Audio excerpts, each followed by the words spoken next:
Hello everyone, welcome back to channel info with nursing. तो देखिए, आज हम लोग क्या पढ़ेंगे, डाइजेस्टिव सिस्टम यानी पाचन तंत्र हिंदी में पढ़ेंगे और वो एनिमेशन वीडियो के साथ देखेंगे कैसे पाचन होता है, कैसे भोजन मुख से प्रवेश करके और एनस के माध्यम से निकल जाता है और फिर उसके बीच के रास्ता क्या क्या है और सारा जो होता है उसमें पाचन वो कैसे होता है और फिर HCl कहाँ से आता है। ये सारी वीडियो जो है हम लोग डिटेल में देखेंगे। तो चलिए, सबसे पहले हम लोग एनिमेशन वीडियो के थ्रू उसको देख लेते हैं। तो चलिए, सबसे पहले इसको ओवरऑल देख लेते हैं कि कैसे कैसे जाता है, उसके बाद से हम लोग एक एक करके इसको डिटेल में जानेंगे। तो देखिए, ये रहा मानव और फिर ये जैसे ही भोजन ग्रहण किया और फिर ये भोजन आप लोगों का आ गया। ये जो पर्पल कलर का दिख रहा है वो भोजन है और फिर ये सलेवरी ग्लैंड है, तीन तीन ठो। और फिर जो है ये भोजन ग्रसनी से होते हुए, जिसको ओसोफेगस बोलते हैं इंग्लिश में, और फिर ये ग्रसनी से होते हुए एस्टोमक में जाता है। ग्रसनी में किसी भी प्रकार का पाचन नहीं होता है, एस्टोमक में जाता है। पाचन यहीं से स्टार्ट हो जाता है, मुख से ही पाचन स्टार्ट होता है, लेकिन ग्रसनी में कोई पाचन नहीं होता। और फिर ये आया आमाशय में और आमाशय में यहाँ पे टोटल 4 घंटे तक भोजन रहता है। और फिर जो है ये रहा एस्टोमक यानी आमाशय, इसी में से HCl निकलता है और ये HCl इसमें से निकलता है जो कि भोजन को पचाने का काम करता है। और फिर बहुत सारे इसमें से जठर ग्रंथि पाए जाते हैं। तो ये चीज़ हम लोग देखेंगे, सारी चीज़ें जो है हम लोग डिटेल में जानेंगे। तो चलिए हम लोग इसको स्टार्ट करते हैं और फिर बताते हैं कि यहाँ पे कैसे भोजन आता है। ये एनिमेशन के थ्रू इसके आगे आगे धीरे धीरे हम लोग पढ़ेंगे। सबसे पहले हम लोग ये जान लेते हैं कि भोजन हम लोग यहाँ से ग्रहण करते हैं मुख से, और ये मुख में जब जाता है भोजन तो यहीं से पाचन स्टार्ट हो जाता है।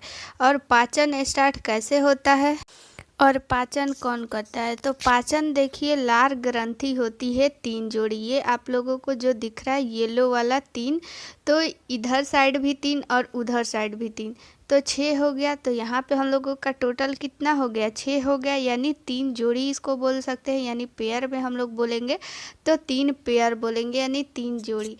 तो अगर हम लोग बात करें कि प्रतिदिन कितना लार स्रावित होता है, तो प्रतिदिन हम लोग का लगभग में 1.5 लीटर लार स्रावित होता है, ठीक है। और ये जो होता है हम लोगों का, ये इन तीनों ग्रंथियों का नाम क्या है, तो ये होता है पैरोटिड ग्लैंड, यानी कि पैरोटिड ग्रंथि इसको हम लोग बोलेंगे। और ये एक होता है सब लिंगुअल और एक होता है सब मैंडिबुलर। ये 3 जोड़ा जो होता है लार ग्रंथि होती है। इन्हीं लार ग्रंथि से एंजाइम निकलता है और इस भोजन को जो है वो सुपाच्य योग्य बनाता है। यानी कि इसमें से क्या निकलता है, एंजाइम निकलता है। उस एंजाइम का क्या नाम है, म्यूलिन एंजाइम निकलता है। और ये एंजाइम क्या करता है, भोजन को चिपचिपा यानी लसलसा बना देता है। जब भी आप लोग ध्यान दिए होंगे कि जब भी हम लोग भोजन ग्रहण करते हैं तो वो जब हम लोग दांत से जब कुचलने लगते हैं तो वो जो होता है लसलसा टाइप का भोजन हो जाता है। क्योंकि जब वो लसलसा टाइप का हो जाएगा यानी चिपचिपा भोजन हो जाएगा तो हमें निगलने में उस भोजन को क्या हो जाएगी, आसानी हो जाएगी, जिससे हम लोग को भोजन जो है आसानी से निगल पाएंगे और आगे के रास्ता में भी वो अच्छे से आगे बढ़ पाएगा। और फिर पैरोटिड ग्रंथि जो होती है, इससे लार ग्रंथि है, इससे जो होता है ये जो भी हम लोग भोजन करते हैं उसमें जो भी बैक्टीरिया होता है उसको मारने का भी काम करता है, ठीक है। तो ये रहा लार ग्रंथि, ठीक है। लार ग्रंथि पाचन जो होता है पाचन करने में सहायता करता है, यानी पाचन करता है, ठीक है।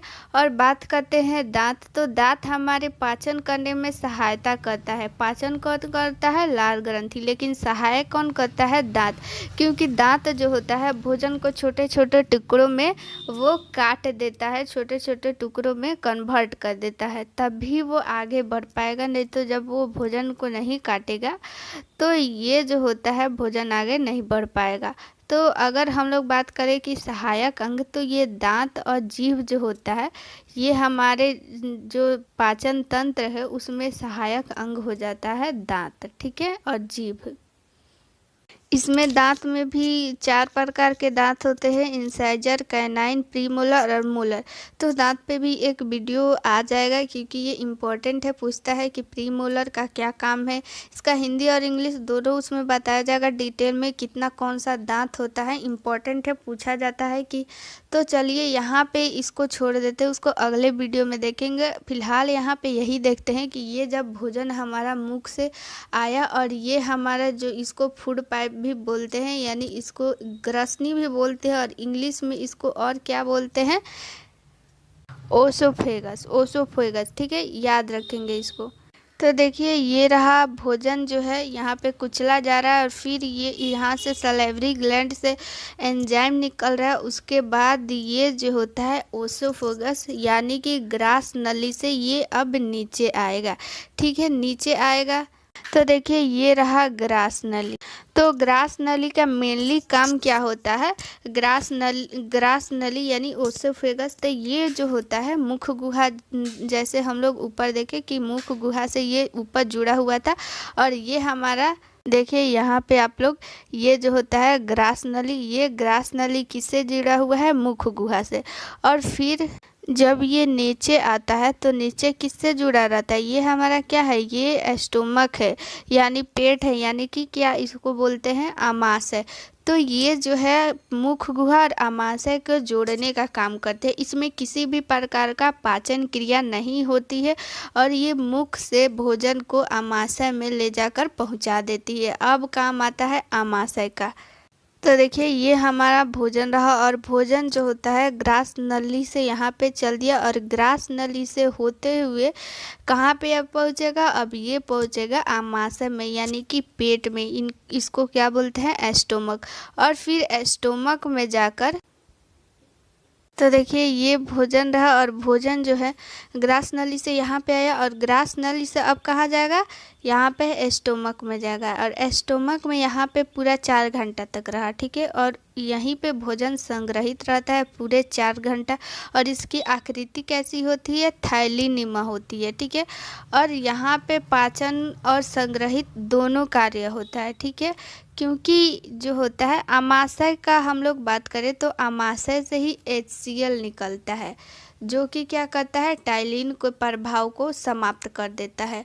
और ये जो टाइलिन किससे निकला था, हमारा लार ग्रंथि से निकला था, लार ग्रंथि से निकला था। और लार ग्रंथि जो टाइलिन होती है वो भी कीटाणु को मारने का काम करता है, लेकिन उससे जो बच जाता है वो हमारा यहाँ पे जो एस्टोमक दिख रहा है, आमाशय दिख रहा है, आमाशय से, आमाशय में भी आकर कीटाणु जो बच गया रहता है वो मर जाता है, किससे, HCl से। और HCl जो होता है भोजन, ये क्योंकि क्या है, अम्लीय है, तो अम्लीय रहता है तो ये भोजन को अम्लीय बना देता है। और फिर अगर हम लोग बात करें कि ये जो है आमाशय, आमाशय का भी 3 भाग होता है, बहुत ही इम्पोर्टेंट है। आमाशय का 3 भाग होता है। एक यहाँ पे ऐसे आप लोग देखिए, ये ऊपर वाला भाग जो होता है इसको बोलते हैं कार्डियक, यहाँ पे लिख दे रहे हैं कार्डियक, ठीक है। और ये बीच वाला जो भाग होता है वो होता है फंडिक, फंडिक हो गया। और ये लास्ट वाला जो होता है वो होता है पाइलोरिक, ठीक है, इसका नाम क्या है, पाइलोरिक। इसी फंडिक में जो होता है वो होता है रूजी। यही रूजी जो होता है जब हम लोग खाली पेट रहते हैं तो खाली पेट क्या होता है कि ये रूजी जो होती है, यहाँ पे आप लोग देखें, ये रूजी क्या होती है, खड़ी हो जाती है, तो ये जो होती है चुभने लगती है। तो इसीलिए हम लोग जब खाली पेट रहते हैं तो हमारा पेट क्या होने लगता है, दर्द करने लगता है, ये रूजी के कारण ही होता है। देखिए ये रहा रूजी, और रूजी में कैसे भोजन यहाँ पे देखिए तैरता है और फिर जो होता है ये उंगली नुमा संरचना होती है। और चूंकि ये जो रूजी होती है यहाँ पे ऐसे खड़े खड़े रहती है उंगली नुमा संरचना, तो ये जो होता है भोजन को यही रोकने का काम करता है, इसी के कारण यहाँ पे भोजन रुक पाता है, ठीक है। तो बात करते हैं आखिर HCl कहाँ से निकलता है। तो HCl जो ये ऊपर वाला भाग होता है कार्डियक, यहीं से HCl निकलता है। और फंडिक होता है बीच वाला भाग। फंडिक में क्या होता है, रुचि होता है, जिससे भोजन को यहाँ पे रोकने का काम करता है। और ये नीचे वाला क्या हो गया, पाइलोरिक। पाइलोरिक से क्या निकलता है, जठर ग्रंथि इसमें पाया जाता है। जठर ग्रंथि पाया जाता है तो इससे क्या निकलेगा, जठर रस निकलेगा। ये जठर रस को इंग्लिश में क्या बोलते हैं, गैस्ट्रिक जूस। गैस्ट्रिक जूस बोलते हैं, ठीक है। जठर रस इसको हिंदी में बोलेंगे और इंग्लिश में इसको क्या बोलेंगे हम लोग, जठर जूस, ठीक है। यह जठर जो होता है, यही जठर ग्रंथि जो होती है किस में पाई जाती है, पाइलोरिक में पाई जाती है, ठीक है। इसमें पाइलोरिक में क्या पाई जाएगी, जठर ग्रंथि। और इससे क्या निकलेगा, जठर रस। यही जब जठर रस नहीं निकलती है यानी गैस्ट्रिक जूस नहीं निकलती है, तो यही जब ये नहीं निकलेगा तो क्या हो जाएगा, गैस्ट्रिक का प्रॉब्लम हो जाता है, ये जब रस नहीं निकलेगा तो।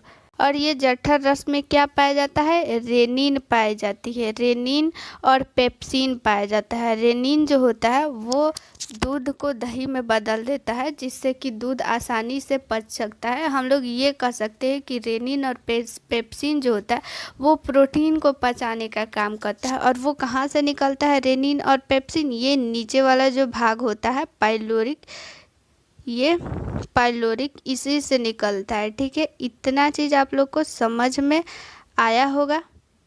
तो हम लोग आगे बढ़ते हैं। तो देखिए ये हो गया हमारा स्टोमक यानी आमाशय।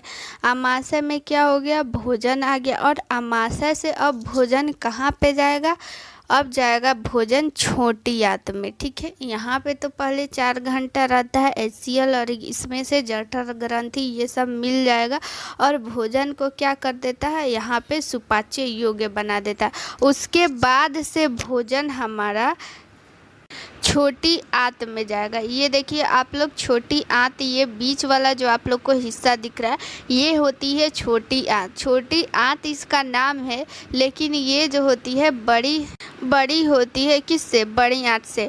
इस छोटी आंत के भी 3 भाग होता है, ठीक है। छोटी आंत के कितना भाग होता है, 3 भाग। ये एक होता है पक्वाशय, यहाँ पे हम लिख दे रहे हैं आप लोग को पक्वाशय, पक्वाशय, ठीक है, पक्वाशय। इसको इंग्लिश में क्या बोलते हैं, ड्यूडेनम, ड्यूडेनम, ठीक है। और फिर इसको एक, ये सबसे ऊपर वाला भाग हो गया और बीच वाला हिस्सा को हम लोग जेजुनम बोलते हैं, जेजुनम। इसको इंग्लिश में क्या बोलते हैं, जेजुनम ही बोलते हैं, ठीक है। जेजुनम को हिंदी में जेजुनम ही बोलते हैं। और नीचे आ गया इलियम, सबसे नीचे आ गया क्या हम लोग का, इलियम। इसको भी जो है हम लिख दे रहे हैं यहाँ पे इलियम, इलियम, ठीक है। इसको भी हिंदी और इंग्लिश दोनों में इलियम ही बोलते हैं। तो इस चीज़ को आप लोग याद रखिएगा कि छोटी आंत के 3 भाग होते हैं। ये जो होता है इलियम, नीचे वाला भाग होता है ये इलियम जो होती है बड़ी आंत से जुड़ी रहती है, ठीक है। और अगर हम लोग बात करें डेडुनम, ये वाला डेडुनम ऊपर वाला हिस्सा होता है, ये डेडुनम किससे जुड़ा रहता है, ये आमाशय से जुड़ा रहता है, यानी कि स्टोमक से जुड़ा रहता है। और बीच वाला हिस्सा जो होता है वो होता है जेजुनम, ठीक है। और इसमें जो होता है बहुत सारा सहायक अंग भी होता है, जैसे लीवर, पित्ताशय है, आमाशय है। तो ये सारा जो है एक अलग से वीडियो बन जाएगा, उसमें जो है वो भी बहुत इम्पोर्टेंट है। फ़िलहाल अभी एक ओवरऑल देख लेते हैं कि कहाँ पे क्या चीज़ होता है। तो देखिए ये जो होता है भोजन अभी यहाँ पे कहाँ है, छोटी आंत में। अब आ गई बड़ी आंत में। ये बड़ी आंत में जैसे ही भोजन आएगी तो यहाँ पे सिर्फ और सिर्फ जल का अवशोषण होगा, ठीक है। क्या होगा, जल का अवशोषण यहाँ पे। और जो है इसमें भी भोजन का पाचन नहीं होता है, कोई भोजन का पाचन नहीं होता है। और बड़ी आंत में ही क्या बनता है, विटामिन बी निर्माण होता है, ठीक है। बड़ी आंत में क्या निर्माण होता है, विटामिन बी। और इसका भी 3 पार्ट होता है, सिक्कम, कोलोन और रेक्टम, ठीक है। सबसे ये नीचे वाला आप लोग का भाग दिखेगा वो हो जाएगा रेक्टम, ठीक है। और सिक्कम और कोलोन ये वाला हिस्सा हो जाएगा। और ये जो होता है उसके बाद रेक्टम इसको मलाशय बोलते हैं, वो इसका लास्ट भाग होता है। और मलाशय से भोजन जो होता है वो कहाँ निकल जाएगा, बाहर निकल जाएगा। तो चलिए एक बार इसको आप लोग ओवरऑल और एक बार देख लीजिए। ये रहा आप लोगों का बड़ी आंत, और बड़ी आंत में देखिए ये भोजन कैसे जा रहा है। और बड़ी आंत से ये जो होता है ये अपशिष्ट पदार्थ है। यहाँ पे जो भी अवशोषण केवल होता है, जल का अवशोषण होता है, कोई पाचन नहीं होता है। तो यहाँ पे देखिए जल का अवशोषण हो गया और जो भी अपशिष्ट पदार्थ है वो एक इकट्ठा हो जाएगा और वो कहाँ चला जाएगा, रेक्टम में, यानी कि मलाशय में चला जाएगा। ये चीज़ यहाँ पे आप लोग जूम यहाँ पे कर दिया गया है। तो यहाँ पे आप लोग देखिए कि जल का अवशोषण कैसे हो रहा है और जो भी अपशिष्ट पदार्थ जो है वो कैसे जा रहा है, आप लोग अच्छा से देख लीजिए।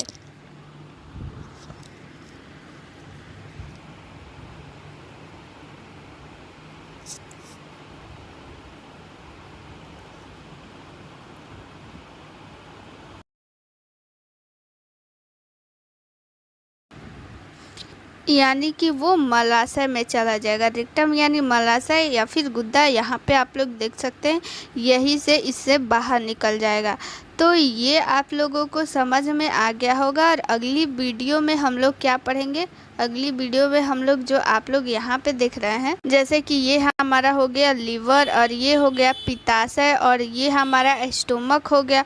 और यहीं पे हम लोगों का क्या रहता है, ये अग्न्याशय रहता है, यानी कि ये क्या है, अग्न्याशय है। और फिर ये हमारा बड़ी आंत हो जाएगा और ये छोटी आंत हो जाएगा। तो इससे भी कैसे क्या चीज़ पाचन होता है, कैसे रस निकलता है, रेनिन, पेप्सिन, ट्रिप्सिन, ये सब चीज़ क्या है, ये सारी चीज़ हम लोग अगली वीडियो में देखेंगे। तो आप लोगों को ये वीडियो कैसी लगी, इसके साथ इसका पार्ट 2 भी आएगा, क्योंकि पार्ट 2 में जितना भी लीवर इसके सहायक अंग है तो उस चीज़ को हम लोग पढ़ेंगे। लीवर हो गया, अग्न्याशय हो गया, ये सारा चीज़, और फिर कैसे रेनिन और पेप्सिन कार्य करता है और पाचन जितना भी एंजाइम होता है उसके बारे में पढ़ेंगे। तो ये आप लोगों को वीडियो कैसी लगी आप लोग कमेंट में ज़रूर बताइएगा। इसका पार्ट 2 आना चाहिए कि नहीं, आप लोग कमेंट में ज़रूर बताइएगा। तो मिलते हैं नेक्स्ट वीडियो में। थैंक यू, जय हिंद।